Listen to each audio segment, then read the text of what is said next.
don't need that. Caregiving, I think. Former caregiver. Okay, first of you, tell me your name and where you're from. Yes, I'm Billie Dixon from Grand Forks, North Dakota. Tell me a little bit about your caregiving story, who you're caring for, how long. I'm caring for my mother, Shirley Dixon. We moved both my parents into the Touchmark in Bismarck in August of 2009, right before I started another school year, as I'm an educator in Grand Forks for the past 30 plus years. And Dad passed away in 2010, February of 10. And since then, I have been running back and forth from Grand Forks to Bismarck the past 6 years and a month, until we were told in the middle of September that she needed more cares and was unable to stay at the Touchmark anymore. So on September 26th, we moved her to Mapleview Memory Care here in Grand Forks because they had a spot open, and we thought that would be a good fit for her. And then she ended up going by ambulance to the hospital on October 5th. And while she was in the hospital, she was told she could no longer live at Mapleview Memory Care because one of the criteria is you have to be able to walk. And at that point, she was unable to walk. And so then the hospital told us on, just see this, it was October 21st, October 20th, they told us that she would have to move by between 12 and 3 on October 21st to a skilled nursing facility. No vacancies in Mandan, Bismarck, Grand Forks, Fargo, and there is an opening in Hillsborough, so she will have to move.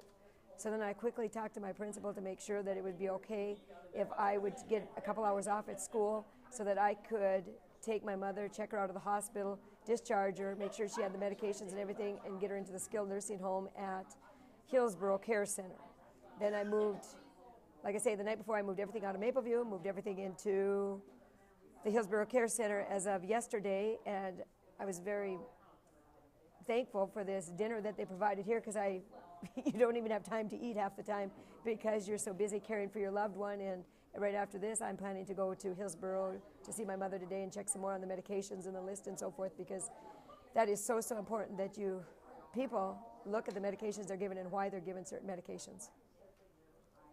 So you talked or maybe mentioned to Josh about not really having any training that you kind of learn as you go along on your own. Yes, I have had absolutely no training. I have taken some health classes, of course, in the past through my college days and so forth, but I've had zero training that I would consider real training for being a caregiver.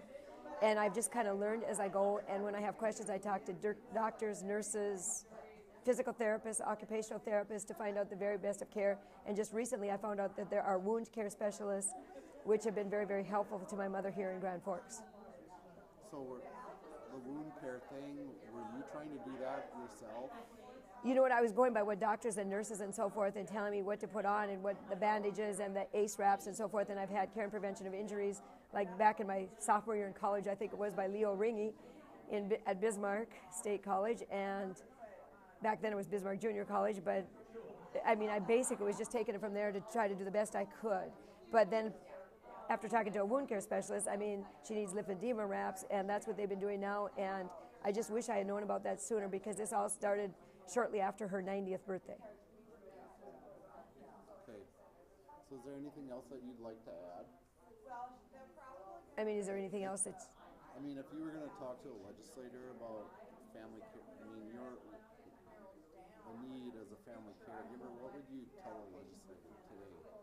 As a family caregiver, I think the legislature needs to take a look at all skilled and assisted living facilities in the state and make sure that the billings are always accurate. They need to be itemized rather than additional cares, because additional cares tells you absolutely nothing as to what the individual is receiving. And mother is a self-pay. And so there are many times I had to go in on the billings. It would make it much easier if everything was itemized and I wouldn't have to take that time calling and saying.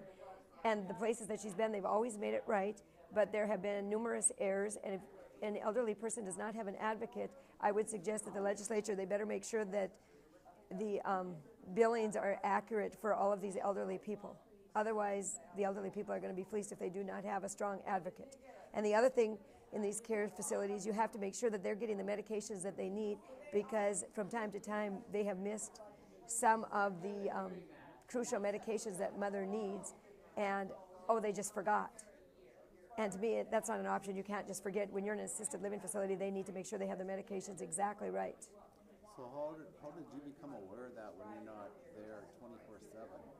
You know what? I have been there 24/7. Like when Mom and Dad moved into the Touch Mark, there were 6 summers.